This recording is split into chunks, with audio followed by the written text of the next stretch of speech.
Hoorah! Good evening. Welcome. Thank you all for joining me. The Thief in the Night, indeed. DC's Black Labels. Batman Damned, Book 1. This book was written by Brian Azzarello and drawn by Lee Bermejo. Both have worked on a couple other one-off books. Before you see the Jim Lee variant cover, the standard cover that were offered for this book. It's quite expensive to acquire on the aftermarket right now because of the famous controversy over this that involved the full frontal on Batman in one particular panel. I believe there was another panel too. I can't remember for sure. But we're going to talk about it today, and the story is it's not that bad. It's an above average story. I'd probably rate the story at like a 6.5 to a 7 on a 10 scale. The art, though, is above board. This was an excellent book for them to pick to launch the DC Black Label. The art definitely stands out from everything else on the rack. So let's get right into it and take a look at what we're talking about here. So the story starts off, Batman is in an ambulance and he's wounded. It's tragic. And you see the EKG, the heart monitor going, and that's the continual trend through the first few lines as the dialogue goes. And the lettering, which you can see in the left here panel, is really stark. It's just, there's no field beyond it. It's just the text is placed on the image. It offers a very closeness sense. You're not being distracted from the image. It builds upon it. And just as a sample of the atmosphere that's presented in this, everything is very dark and grimy. It does an excellent job of giving you a sense of foreboding when they're talking about Gotham in the panel. When I say talking about Gotham, what the artist is trying to tell you with just the art in the panel. So we're going to look at this here. And first you'll see, this is actually my only real complaint throughout the entire book. It's like the blood was added in after the fact. It's not stylized. It's just very two-dimensional. It doesn't even have any depth to it. It's just kind of there.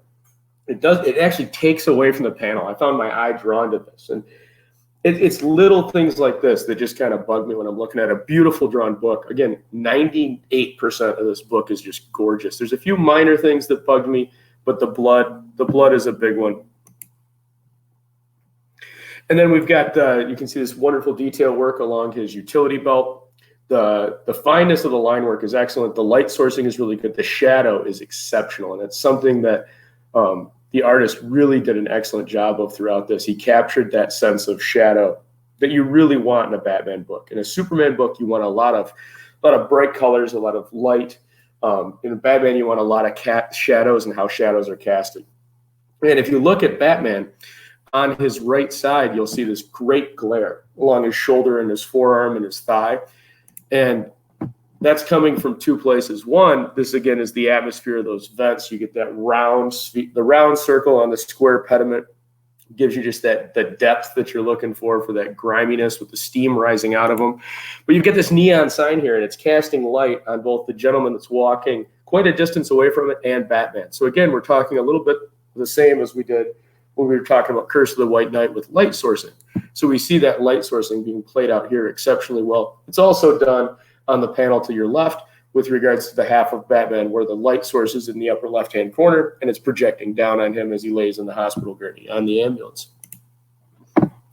Moving on through the book, we're introduced to that our narrator is not a third space narrator. It is an actual character in the book, and that's John Constantine. Now, I believe Azzarello wrote Constantine at one point, and if he didn't, he at least has a really good grasp of the character. I walked away from Hellblazer around, I think it was around issues 70s to 80s, and I don't recall him. He might have been. It's been a while since I went back and read some of those older books. But he did a good job here catching the gist of the character. It's not a very faithful adaptation. There's a couple of small problems I have with it, primarily with just the choice of wording for the character. So you get some Here you get, again, that light sourcing. He's lighting his cigarette. Again, you always have to have Constantine smoking. If you don't have Constantine smoking, there's a serious problem with your book, because that's a huge part of the character is how the smoke travels around him, and how the cigarette is an extension of his personality. And it's almost, Batman has the cape and the cowl. Constantine has the trench coat and the cigarette. And it's just those iconic things need to be there for you to really identify and go, yes, this is Constantine. But he's lighting the cigarette. Again, we get that beautiful light sourcing rising up from the closed hand, shielding the flame up onto his face. You get these really nice eyes that are staring out. Now, again, we've got the smoke here, and the smoke is transitioning into the secondary portion of the book, which is a memory. And contrasted to the dark gloominess of Gotham, all of the memories are Bruce Wayne's, Batman's, and they're very warm. It's an entirely different smile. You're hard-pressed to find somebody smiling in the Gotham sections of this book. In the warm memory sections, everybody's smiling, everybody's happy. It's the cognitive resonance. Everything is always positive when we think back to a recollection. That it's warm, that's a definable moment, that's an identifiable moment. And you can see that even on the children here on the merry-go-round. You get these real happy smiles. It's a warm, inviting sense. There's a picnic, they're at a playground. You get that impression that everything here is positive. Now, subtle suggestions. If you look over in the corner, you've got Mr. and Mrs. Wayne. I have a rant built into this a little later. Mrs. Wayne, obviously in the red dress, is looking out at the children. Mr. Wayne in the business suit is looking at the girl in the green dress. So a little bit of foreshadowing of some stuff that's going to come here a little bit later. But as we move on, we start to get a suggestion that maybe these memories are more than what we think they are. And the first suggestion of that, and whether this was intentional or not, this goes back to what I talked about on Sandman, and I mentioned it in a couple other reviews too. If you're a fan of DC Comics and you're a fan of DC's horror line of comics, you know that the eyes are important. And so how do we lead into a transition from the warmth of a beautiful memory to something that's kind of terrifying? And we do that with the eyes. And that's what's done here. Those eyes go wide. They're shocked. There's a shocked look at them. Beautiful glare off the iris. And we get this still a smile, but we're twisted now. We're moving fast as we go around the merry-go-round.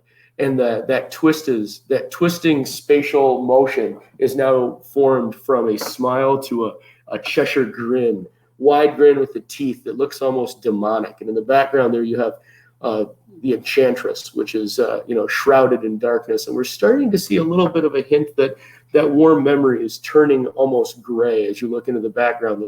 Those warm yellows and greens have more of a gray hue to them. And then again, we've got the eyes, and these lack a soul. There's no iris. They're pools of emptiness.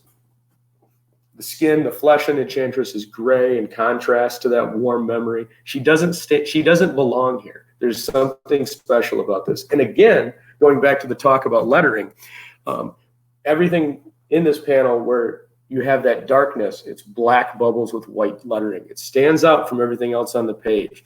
You're going to get that sense of depth and forebodingness. Just by that, it's only adding to what is in the image itself with what the artist has presented. That's the letterer doing his job and doing a nice one. I'm not real keen on the white outline on some of these bubbles. I think that could have been a little thinner. I think it takes it away a little bit. But in any case, moving on. So now Batman allies himself with Constantine. They're trying to figure out what's going on. And Batman awakes in Constantine's apartment, healed of his wounds, to a news report that the Joker has been found dead. And so the question is now, who killed the Joker? Who's responsible? And so we've introduced the mystery. We've introduced what the gist of this book is going to be about. It's Batman's journey. It's a detective case because Batman is the greatest detective. And this is where the story really starts to do a good job. It gets lost in the weeds a little bit after this point, but everything to this point has been built up. We've now established what the gist of this series is going to be about. We're trying to identify who killed the Joker. There are a few things we need to talk about in these three panels, though. The first is the inclusion of Deadman here. Deadman, kind of a tertiary character. but he's done really well. He's semi-translucent. You get that impression that he's got he's physical but not physical. There's a spectral aspect to him, which is a really nice touch. He really fits in. And again, it's what I talked about with John Constantine and the smoke. Constantine, this is Constantine's world when you're talking about the undead and the demon. And the smoke from the cigarette rises up, floats over his head and behind him, and that's where you see Dead Man. In the smoke, the cigarette, and Constantine, it's all tied together, and it's all part of his world, as is Dead Man. The next is this really nice little touch. And this is in the background of the top panel. You see that just the crumbling of the plaster around Constantine's wall.